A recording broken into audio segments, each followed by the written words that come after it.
Olá, pessoal, professora Júnia Andrade, não é? Sou professora de língua portuguesa e discursiva para concursos públicos há mais de 20 anos. Eu vou falar para vocês sobre os temas prováveis de 2020. Esse vídeo é geral para todo mundo que vai fazer prova discursiva em 2020. Aqui são 10 assuntos que eu levantei e que trouxe para que vocês possam estudar, possam pesquisar, aprofundar esses assuntos. Porque muito provavelmente você vai encontrar um desses assuntos na sua prova, tá bom? De repente alguém vai falar assim, que concurseiro, não é todo concurseiro não, mas tem um outro que adora reclamar, vai falar assim, poxa, mas são 10 temas, né, não tem nem como não errar isso, ou seja, isso não cai em prova. Que bom, concurseiro, não é isso que você busca, não é encontrar um tema que estará na sua prova? Então eu vou te falar da importância desses 10 temas. Quando a gente pensa, qualquer banca irá cobrar de você um desses temas cedo ou tarde, tá bom? Qualquer banca de concurso público. Portanto, vejam só, sustentabilidade e crescimento econômico. A gente precisa entender esse assunto? Precisa. A gente precisa dominar o que é sustentabilidade. É um conceito muito amplo, um conceito que sofreu várias alterações, ele teve uma evolução muito grande, principalmente nos últimos 10 anos, e quando se fala em sustentabilidade, o que vem na cabeça das pessoas, a primeira coisa que vem é meio ambiente. Mas não é só isso. Sustentabilidade tem a ver, por exemplo, com redução da pobreza, tem a ver com oportunidades, tem a ver com economia de certo modo. Então hoje se questiona muito sobre o modelo econômico que nós temos, se esse modelo que nós temos ele será benéfico, ou seja, se do jeito que a gente vai consumindo hoje, se isso vai ser benéfico para gerações futuras. Então por isso que a gente tem muita discussão, gente, internacional, por exemplo, principalmente sobre o clima, não é? Aqui a gente tem um aspecto super importante quando você vai estudar sustentabilidade e crescimento econômico, é você entender os termos do Acordo de Paris, tá? Não deixe de pesquisar sobre isso, é importante. Por quê?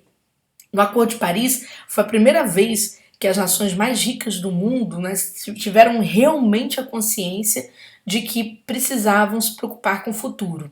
Por quê? Porque os problemas ligados vamos dizer assim, à insustentabilidade desse modelo econômico que nós temos já começaram a se agravar no presente. Né? Quando a gente vê os problemas ligados ao clima, porque o Acordo de Paris trata das questões climáticas. Quando a gente vê a quantidade de problemas ligados ao clima, né, você tem o que? Mudança exatamente no regime de chuvas, o que provoca inundações graves, né, em determinados lugares, provoca destruição, fechamento do comércio, destruição de negócios, destruição de lavouras. No outro lado, do outro lado vai se provocar o quê? Vai se provocar desertificação. Então os problemas climáticos são problemas sérios, por mais que determinadas autoridades tendem a negar esses problemas, não é? São problemas que estão acontecendo. E os concursos cada vez mais têm cobrado esse assunto. Então, não deixe de estudar esse assunto, aprofundar. Sempre que você for estudar tema de redação, procure estudar causas e consequências dos temas de redação, tá bom? As causas, as consequências, as propostas de mitigação, ou seja, de solução do problema, tá bom? Outro tema que eu trouxe para você, muito importante, já caiu na primeira prova de 2020, segurança digital, a relação privacidade versus publicidade. Por que isso é importante? Neste ano, no Brasil, entra em vigor, não é, vamos dizer assim, a lei, certo? A lei geral de proteção de dados, a LGPD, que foi uma lei assinada em 2018, não é? Com a entrada dessa lei exatamente em vigor, as empresas vão ter que tomar cuidado com os dados das pessoas, ou seja, com a manipulação desses dados. E não só as empresas, mas as pessoas de um modo geral. Então existe uma discussão muito grande em torno de segurança digital, que envolve uma série de aspectos. Envolve a questão das invasões, tá certo? Invasões aos meios telemáticos que as pessoas usam, invasões de celulares, invasões de computadores. Ao mesmo tempo, há uma discussão sobre a questão da intimidade, o direito à intimidade das pessoas. Você tem também a própria publicização dos dados feito pelo próprio titular daqueles dados, não é? A gente tem uma sociedade em que as pessoas postam tudo o que elas acham que têm direito na internet sem nenhuma reflexão.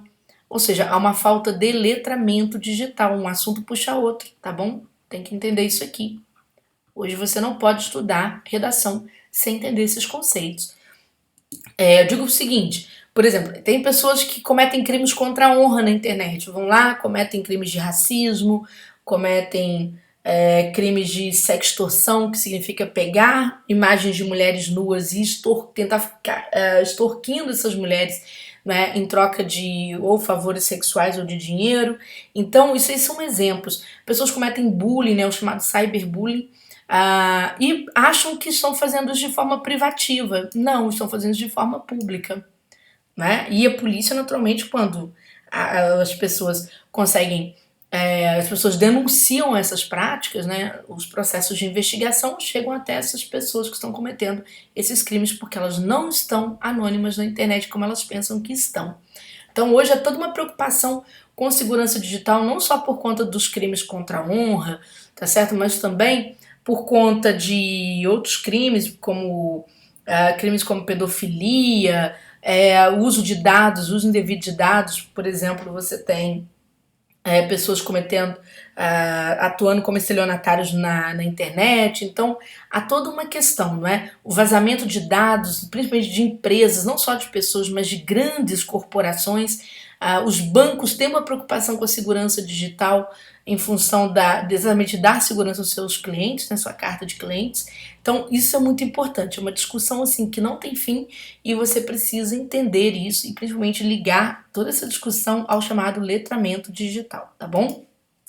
E outro tema também que eu considero bastante importante são as novas formas de relacionamento, vamos dizer assim, de trabalho, né? Relacionamento de trabalho, ou seja, novas formas de contratação de trabalhadores na era digital.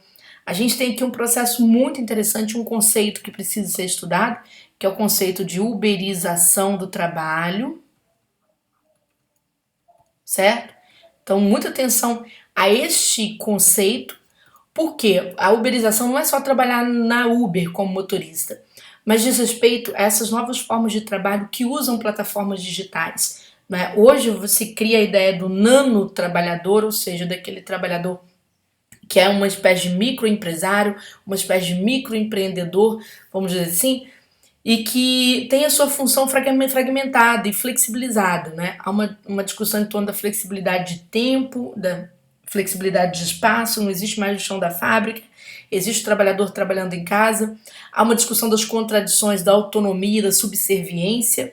Né? Ou seja, hoje o trabalhador, ele em busca de mais liberdade e de autonomia, ele não percebe que vai se tornando escravo dos novos sistemas que tendem o quê? A lhe retirar direitos. Né? Quando o trabalhador assina, por exemplo, um contrato com uma plataforma digital, muitas vezes esse contrato ele é completamente desprovido de critérios de segurança desse trabalhador, critérios até mesmo de dignidade. Né? Quando a gente pensa a Uber, por exemplo, às vezes o motorista na Uber alcança aquela posição diamante, né? Mas se ele ficar 1, 2 semanas sem trabalhar, eles jogam para condição azul, que é o início do processo. Então, meio que de uma forma indireta, a Uber está fazendo com que o cara continue trabalhando muito. Não existe essa liberdade que foi apregoada quando essas pessoas aderiram à plataforma, tá bom? Então, esse é o caso da Uber, mas uberização é o nome geral que se dá para essas novas formas, essa nova configuração das relações de trabalho na era digital, tá? Precisa estudar, porque tem caído em concurso, caiu no concurso da VUNESP recentemente, você não pode ficar atrás dessa situação, tá? Mas, racismo estrutural institucional. Bom, que o Brasil é um país racista, disso ninguém duvida, a gente então precisa entender conceitos, para a gente não ficar trabalhando com, vamos dizer assim, com o senso comum das ideias. Senso comum não é bem-vindo em concurso público nenhum, tá, gente? A gente tem que trabalhar com senso crítico. O que é senso crítico? Buscar informação, aprofundar, trazer para o texto um determinado nível de informatividade, tá bom? O seu texto tem que trazer alguma informatividade técnica, não pode ser só o seu achismo. Então vamos lá. Racismo estrutural, racismo institucional, por que são assuntos debatidos, não é, bastante hoje? Primeiro, o racismo estrutural, você precisa entender que ele é uma forma de manutenção de um discurso segregacionista, um discurso preconceituoso, sem que nós percebamos que estamos mantendo esse discurso e proliferando esse discurso, não é? Ele acontece muitas vezes quando você chega, por exemplo, num consultório médico para consultar e tem um médico negro ou uma médica negra e a pessoa se assusta. Por que ela se assusta? Porque na estrutura social dela, ela não estava esperando uma figura profissional daquela cor, né? Quando, por exemplo, o negro entra num comércio e o segurança vai atrás dele. E muitas vezes ele só vai consumir como qualquer pessoa comum, tá? Então, esse racismo estrutural faz com que nós desconfiemos de um menino negro andando na rua, faz com que nós exatamente passemos para gerações futuras a nossa visão racista de ser. Isso acontece com negros e brancos o tempo inteiro. Os próprios negros introjetam o racismo contra eles mesmos. Mas quando eu falo isso, eu não estou falando numa crítica aos negros, que não é porque o negro é mais racista, não é não. Porque muitas vezes a estrutura é tão forte que ele, sendo, não é, o oprimido, ele colabora com o discurso do opressor, certo?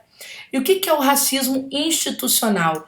É aquele racismo tanto do poder público quanto dos meios das instituições privadas que criam processos de segregação e também processos de discriminação por meio institucional. O exemplo mais comum é a polícia exatamente parando pessoas negras e pessoas brancas. A polícia, quando para pessoas negras, ela é mais hostil normalmente do que quando para pessoas brancas. A gente não está falando de todo policial, mas eu falo do que normalmente acontece. O Brasil tem mais meninos negros presos do que qualquer coisa, isso é fato, né? Então existe um racismo institucional muito forte. A não compreensão, por exemplo, do sistema de cotas, ele faz parte da institucionalização do racismo. Porque o processo de cotas, muita gente achou que tirou a oportunidade das pessoas. Não, muito pelo contrário. Nas universidades, por exemplo, foram criadas mais vagas por um processo chamado Reúne, para depois fazer o processo de inserção da população negra. Por quê? Porque se você faz um censo em que 54% da população é negra e você olha para a universidade e você tem 3% de negros, onde é que está a outra metade? Aconteceu alguma coisa. Se você tem no país cerca, por exemplo, de 10 mil juízes, e quando você olha, você quase não tem juízes negros, tem algum problema institucional acontecendo. Por que essas pessoas estão alijadas do sistema? Então, são essas as questões. E quando a gente fala sobre isso, né, só para vocês terem noção, eu falei da questão dos negros, mas se a gente for pensar hoje a questão, por exemplo, das viroses, qualquer questão. Por exemplo, vou pegar a questão da China, né? A China está sofrendo com o coronavírus. Então, qualquer pessoa que tenha rosto oriental, ela passa, olha só, por uma visão estrutural, não institucional, mas estrutural muito ruim. Porque essa pessoa é constrangida em público, né? A sociedade acha que qualquer pessoa do olho mais fechadinho é chinês, ou se não há uma construção muito errônea, entendendo que esse vírus surgiu por conta da má condição de higiene dos chineses. São visões que são ultrapassadas, são conservadoras, elas voltam com força total graças às fake news, não é? E mantém aí essa visão estrutural que perdura no imaginário popular, como uma visão que exatamente joga por terra, não é, determinadas culturas. A visão do Ocidente sobre o Oriente é muito negativa. Isso acontece mesmo com a mulher brasileira na Europa, não é? Às vezes a mulher brasileira vai viajar, né, e muitas vezes aquele policial da imigração, agente da imigração, ele segura um pouquinho, ele fica pensando o quê? É brasileira, provavelmente vem se prostituir. Então isso é uma forma de visão estrutural que existe na cabeça do povo, tá certo? No caso da brasileira seria xenofobia, não é? O caso do racismo está ligado à ideia da cor, dos sinais diacríticos, que fazem com que nós entendamos que aquela população tem que agir assim. É como, por exemplo, vou dar outro exemplo, as pessoas pensam que índio não pode ter celular, né? Índio não pode viver na cidade, como se não existisse, né, indígenas urbanos.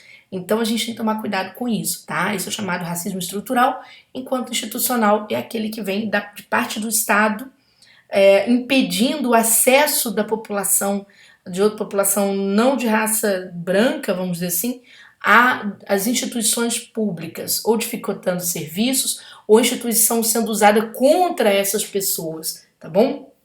Então, tá aqui uma questão que você precisa entender, tem sido cobrada em concurso público, então tem que meter a cabeça nisso aí. Gente, crimes de ódio, respeito às diferenças sociais é o tema de redação mais recorrente em vários setores. Quando a gente pensa, né, nos chamados crimes de ódio, acabamos de falar do racismo, mas aqui a gente pode estender, por exemplo, para uma série de questões. Também acabei de falar da xenofobia, mas você tem o quê? Você tem a injúria, não é? Você tem a difamação. Então, hoje, a gente tem um espalhamento de crimes de ódio que se deve a quê?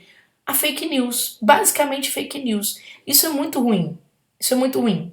Por exemplo, havia uma ideia estrutural sobre o Brasil, que o Brasil seria um país cordial. É uma ideia estrutural. Nós nunca fomos cordiais. Quando você pega toda a história brasileira e você pega períodos de conflito da história brasileira, você vai ver que nunca fomos cordiais. Não é à toa que tivemos quase 300 anos aí de escravidão no Brasil, não é?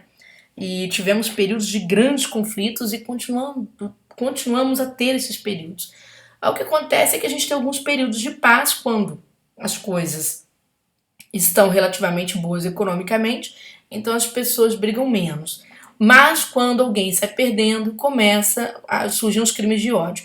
Foi assim no nazismo, né, na Alemanha, quando o discurso supremacista da raça alemã, criado pelo Goebbels, né, que era o agente da comunicação, ministro da comunicação do Hitler, ele cria aquele discurso de ódio contra os judeus. Por quê? Porque para se formar um inimigo único, certo? Em tempos de crise social. Até porque os judeus muitas vezes estavam ligados a sistemas financeiros. Então o que se queria? Eles tinham dinheiro e aqui nós não temos. Se a gente transformar esse pessoal em inimigo, né, quem sabe a gente consegue derrubar e se apropriar do que pertence a eles. E foi assim. Se você resolve estudar, resolve aprofundar a questão e entra a partir de filmes que vão tratar da época, documentários, livros, não é só vídeo no YouTube, porque ali se vê de tudo, se vê verdade, se vê uma série de mentiras. Então, quer dizer, você resolve estudar a questão a fundo, você vai ver que havia uma motivação, muitas vezes, econômica para se chegar àquele discurso, aquele discurso de ódio que geraria aí uma série de crimes, não é? Então, por exemplo, hoje as pessoas injuriam pessoas na internet, difamam, tá certo? Ou seja, cometem uma série cometem cyberbullying e acham que isso é natural, né? E, na verdade, estão o quê? Desrespeitando as diferenças sociais. Muita gente colocou nas costas dos mais pobres os problemas da classe média, sendo que, na verdade, a classe média não é detentora de meios de produção, ela também é pobre, né? Então, quer dizer, aqui, por exemplo, estão os muito ricos, são os detentores de meios de produção. Aqui estão as pessoas da classe média, que são os trabalhadores. Mesmo sendo profissionais liberais, o sujeito é médico, tudo bem. Ele ganha bem, olha, ele ganha 40 mil reais como médico. Mas ele vende a força de trabalho dele? Vende. Então, ele pertence à classe dos proletários, tá? Ele pertence à classe dos trabalhadores. Ele não é diferente de nenhum outro. Porque se ele parar de trabalhar, ele vai morrer de fome, naturalmente. Ou ele vai ganhar menos, ou ele vai consumir menos. Então, são situações de não reconhecimento. O respeito às diferenças sociais chama atenção para isso tudo. Chama atenção para o respeito às diferenças religiosas, ao direito à liberdade de culto, ao direito à ascensão, ao acesso a qualquer tipo de serviço, não obstante a cor, a origem, né? Então há pessoas que não respeitam, há pessoas que têm, por exemplo, a ojeriza de pessoas do Oriente Médio, porque acham que qualquer árabe, tá certo? Ou um árabe muçulmano, né? Porque o muçulmano já seria religião, o árabe é o povo. As pessoas acham que aquelas pessoas são fundamentalistas. Não, apenas parte das pessoas são fundamentalistas. Nós temos, por exemplo, no Brasil, fundamentalismo cristão. Nem todo mundo é fundamentalista, não é? O fundamentalismo é a cegueira, não é o exercício da religião em si, das benesses desse exercício, mas da cegueira, certo? Da adesão a essas questões de uma forma irrefletida. Então, esses crimes são cometidos por puro preconceito, né, por uma noção pré-concebida de que aquelas pessoas são assim. Então as pessoas olham, por exemplo, para o Oriente e acham que todo mundo pertence à mesma família. E não esquecem que existem maiorias, minorias, não esquecem que lá no Irã, por exemplo, não tem árabe, lá é outro tipo de povo, é povo persa. Então essas questões a gente tem que estudar. Porque não adianta ir para a prova de concurso público com total ignorância, né, se você vê essas questões com muita parcialidade. Não dá, você tem que aprofundar, tem que conhecer, tem que entender, até mesmo para você aceitar.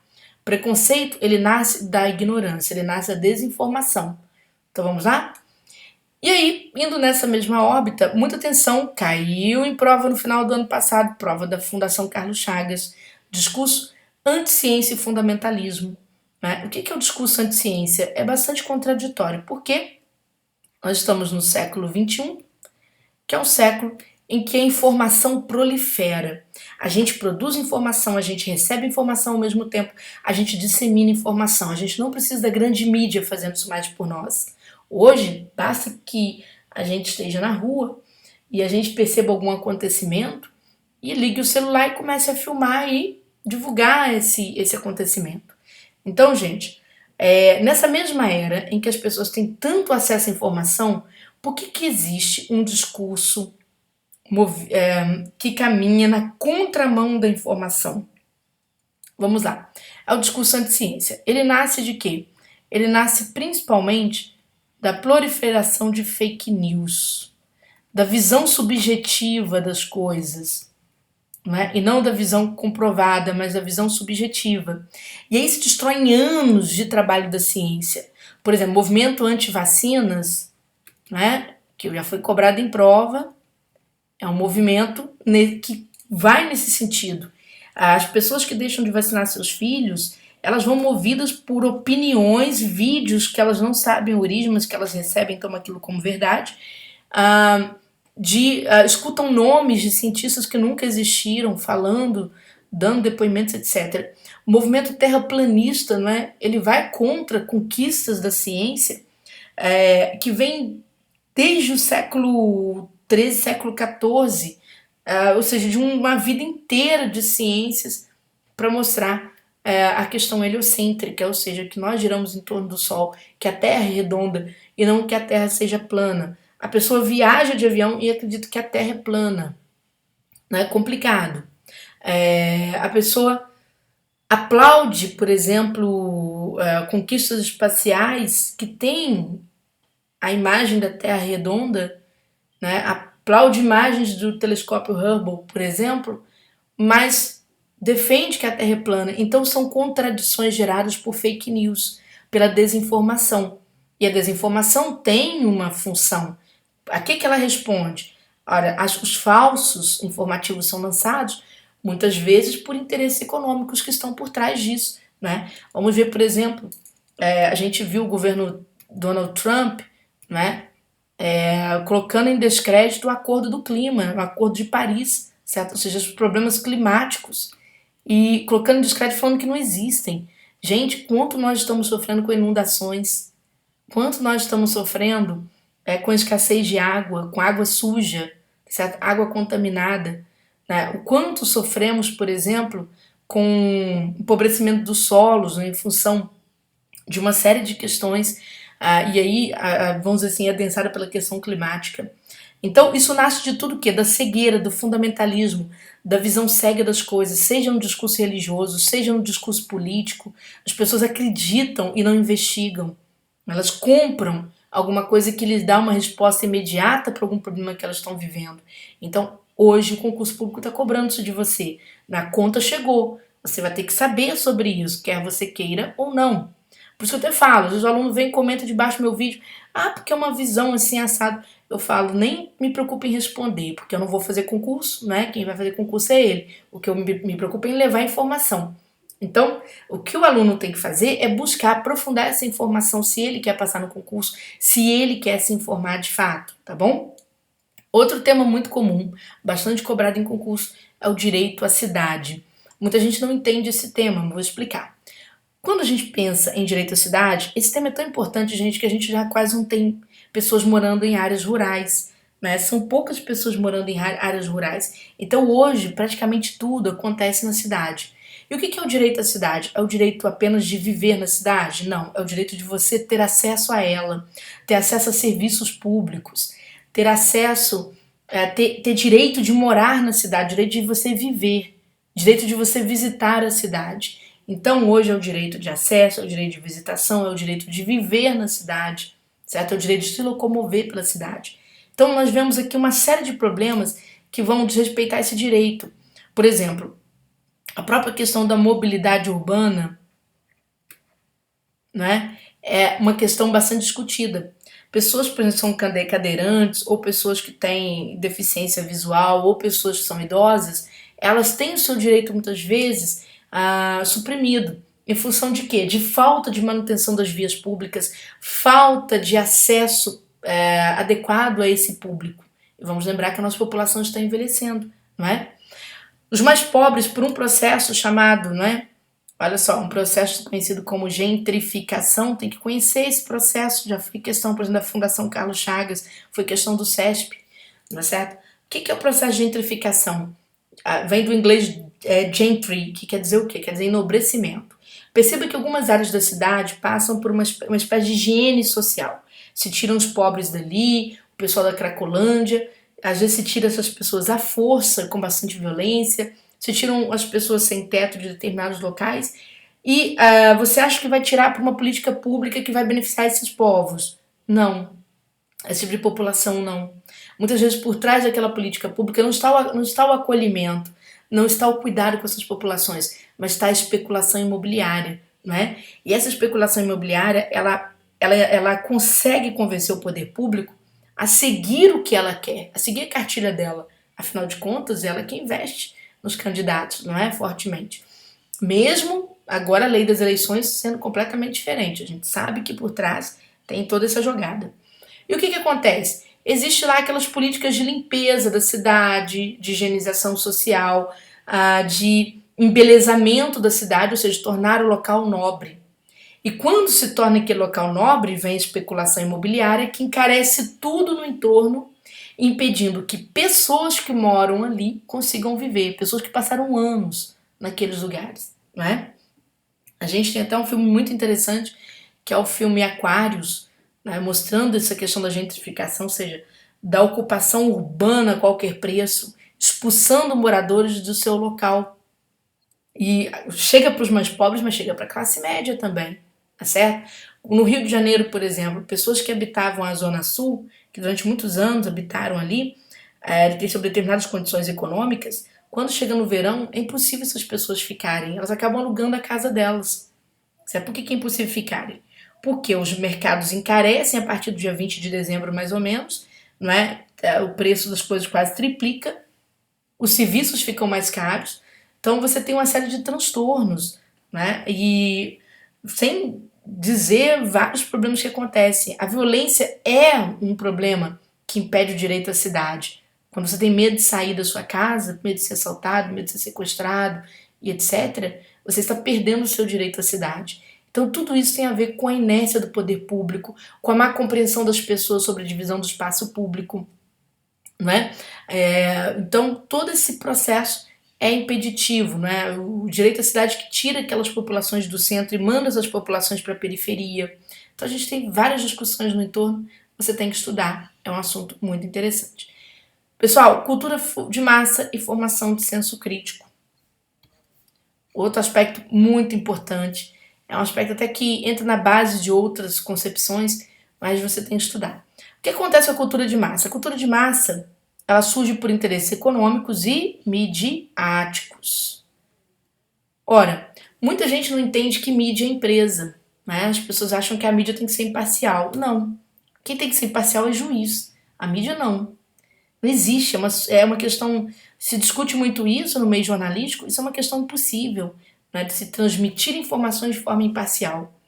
Até porque mídia, como eu digo para vocês, é bancada por publicidade. E publicidade, por exemplo, se os bancos estão pagando por publicidade, naturalmente não cai bem uma matéria sobre reforma da Previdência que vá ser contra a reforma, ou seja, que vai beneficiar os trabalhadores no ramo social. Por quê? Porque os bancos, se eu estou bancando uma publicidade em horário nobre e você me fala uma coisa que arrebenta com o meu banco, não vou bancar mais. Eu não vou mais colocar dinheiro na sua emissora, simples assim. Então, a mídia, ela atua em função desde a sua propaganda, as suas matérias, para o convencimento das massas, né?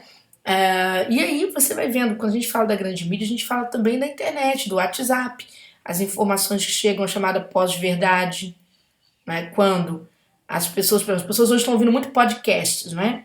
Comentários feitos por especialistas, entre aspas. Mas podcasts são encomendados pela grande mídia também, são encomendados por grandes empresários. Você precisa convencer a população a abrir mão dos seus direitos. O que você faz? Você encomenda isso de forma midiática.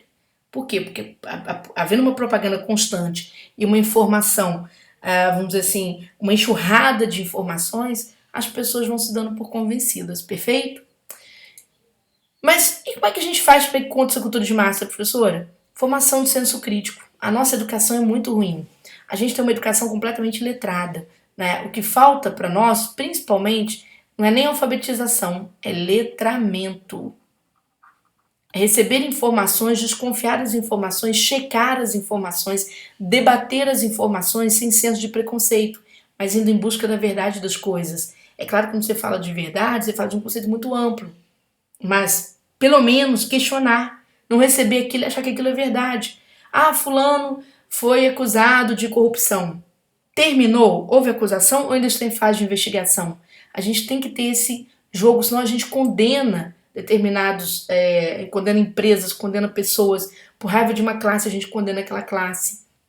Então, isso tudo é ausência de senso crítico. E a cultura de massa, nada de braçada. A mídia ganha dinheiro com isso, muito facilmente. Por quê? Aquela velha história. O opressor só faz sucesso se o oprimido colaborar com ele, tá bom? Então, é essa a questão. E o letramento tem a ver com essa concepção, essa formação, a pessoa pensar de forma autônoma. Ela tem capacidade de se recolher para fazer os questionamentos dela e depois ir em busca dessas questões todas. E não simplesmente agir de forma como se estivesse em manada, não é? Porque isso aí mata. Esse tipo de comportamento promove extinção, esse tipo de comportamento promove extinção da fauna e da flora, bem ou mal. Por quê? Porque a pessoa acha que tem que consumir muito. Na cultura de massa, induz as pessoas ao consumismo. Então a pessoa torna o mundo sustentável.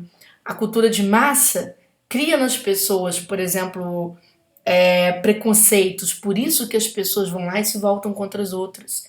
Porque aquilo que ou escutam ou veem na mídia. Né? As pessoas fazem julgamentos precoces. Por quê? Porque a mídia antecipa julgamento. Né? Quantas nós vimos a mídia interferir no judiciário brasileiro, transformando figuras que não eram para estar na mídia em pessoas da mídia. A justiça, ela precisa de um tempo para ela refletir sobre questões dela. Nós não estamos falando sobre a mídia divulgar os casos.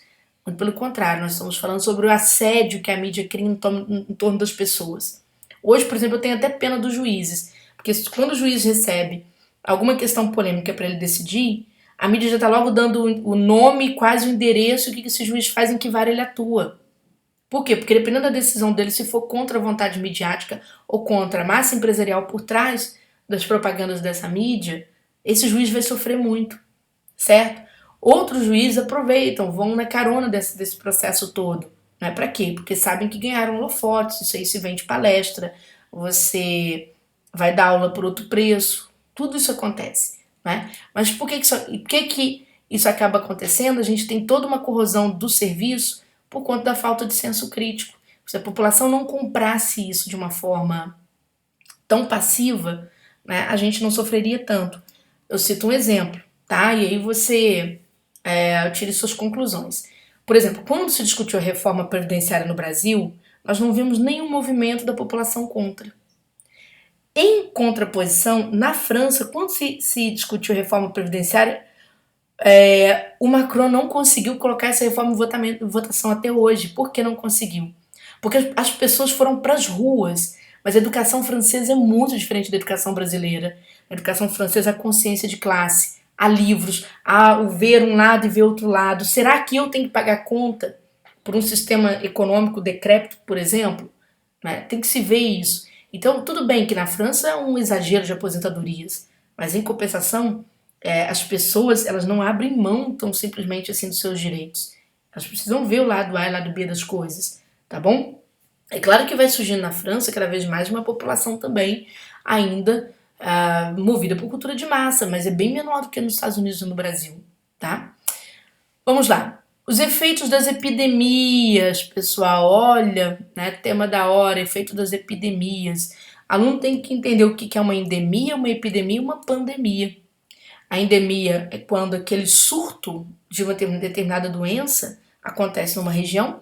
A epidemia é o extrapolar daquela religião e a pandemia é o alcance mundial daquela doença. Né? Então nós temos, por exemplo, o caso do coronavírus na China. Né? E qual que é o problema dos efeitos dessas epidemias? Muita gente vai pensar pelo senso comum numa redação. Vai falar, por exemplo, sobre a questão vamos dizer assim, das mortes, né, do adoecimento de milhares de pessoas, etc. Tal, mas a gente tem que pensar nos efeitos econômicos. O mundo praticamente é dependente da China. A China é um mercado de consumo absurdo. Por exemplo, o Brasil é um exportador de commodities pesado para a China. Então, se a China deixa de comprar por alguma questão, a gente tem vários problemas bem sérios, não é? Temos também não só essa questão, a questão para o turismo, né? A parte quando você olha, o turismo fica afetado, porque se você tem uma epidemia de uma doença acontecendo num país, né, os voos são cancelados para aquele país, né? E qual é o efeito disso? Você tem outros efeitos, além da economia. Você tem o efeito também, gente, do racismo ou da xenofobia. Eu não vou falar xenofobia porque aí cria questão do estrangeiro, tá? Quando você fala xenofobia, você está falando da aversão ao estrangeiro. Mas você tem casos de racismo. Como assim racismo? Porque aí vocês vão entender a diferença. Uma pessoa é brasileira, mas tem um rosto oriental, mas é brasileira. Como está tendo uma epidemia do coronavírus da China, as pessoas preconceituosas olham para as pessoas e não sentam perto dela. Se ainda fizessem isso, estava bom. O problema é quando começam a agredir a pessoa. Né? Isso aconteceu no Brasil, aconteceu na França, aconteceu na Espanha, aconteceu na Itália. Né? Pessoas agredindo pessoas com rosto oriental. E nem... Ou essas pessoas eram vietnamitas, ou eram filipinas, ou simplesmente eram do próprio país da pessoa que estava ofendendo. Então, quer dizer, você tem a questão psicológica, os efeitos psicossociais das epidemias. Perfeito? Vai estudar, porque isso é tema importante. E por fim, gente, falemos sobre o tema do êxito e do fracasso no século XXI. O que acontece aqui? No século XXI, existe uma positividade para que as pessoas se tornem pessoas de sucesso. Quantos coaches, quantas receitas prontas, receitas para você passar em concurso, né? Aparecem lá os coaches que vão falar para você, olha, estude comigo, passei em 20 concursos, né? Eu já falo que isso nem é coach, isso é vício, tá? Então, mas respeita todo mundo, porque é claro que há pessoas que fazem trabalhos bem sérios, mas a venda de promessas de sucesso cai bem no século XXI. Por quê? Porque as pessoas são muito consumistas. Então elas vão atrás desse processo todo porque elas precisam ser incluídas no rol do consumo. No consumo de serviços, viagens, bens, troca de bens, atualização de bens. Né? Você trocar o seu celular, você trocar seu carro. Então você vai atrás dessa questão materialista, né? Em torno desse êxito. E quando você não consegue isso, há o quê? A sociedade do fracasso. O que é o fracasso, conforme nós entendemos? Vem as doenças, certo? Vem o cansaço em si. Por isso que nós temos aí a fadiga, perdão. Nós temos a síndrome de Burnout, que é conhecida também como, sumiu o nome da palavra, a expressão agora, quando a pessoa está estafa, pronto. Vem a estafa, vem a sensação de não conseguir mais dar conta daquilo, o isolamento, depressão. Então, a pessoa não está conseguindo passar em concurso público. Por quê? porque existe uma propaganda muito grande de êxito, de sucesso fácil, e não é fácil. É um processo que é doloroso, é um processo que exige disciplina, é um processo que você tem que falar a verdade para as pessoas. A pessoa precisa praticar aquele processo. Existem questões fáceis em concurso, sim, mas existe a parte difícil do concurso. E a parte difícil, o grande inimigo, ele está em nós mesmos, não é? Então, o século XXI é muito marcado pela sensação de fracasso por causa das imagens de sucesso. Quem vive em redes sociais são as pessoas que mais operam para o seu próprio fracasso. Por quê? Explico. Você está estudando para concurso, não tá? O que mais você vê em rede social? Pessoas que foram reprovadas ou pessoas que passaram? Pessoas que passaram. Você vê pessoas exitosas. Indo lá, fazendo propaganda, imagem de cursinho, depoimento de quem passou, etc. O que isso vem para você? Isso gera uma cobrança indireta para você, muito forte. Ao passo que se você se desligar da internet, você vai ser mais feliz, vai estudar mais, vai produzir mais. Ah, mas eu não vou ver dicas como a sua. Não, reserve um tempo para você abrir e se matricule nos canais que te interessam, nas redes sociais que te interessam, que vão trazer informação para você, que vão trazer material para que você possa estudar, que vão encurtar caminho. Aí sim, né? Aí você está fazendo um uso útil da tua rede social no momento que você está produzindo, tá bom?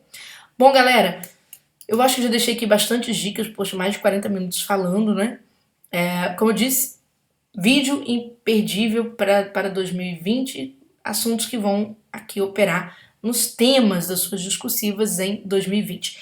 Quem estuda conosco no Turma de Redação, www.turmaderedacão.com.br, vai encontrar em todos os cursos que vão tratar de atualidades uma análise profunda sobre estes temas para sua prova discursiva, tá bom? Beijo grande para vocês, sucesso na temporada de estudo para o seu concurso público.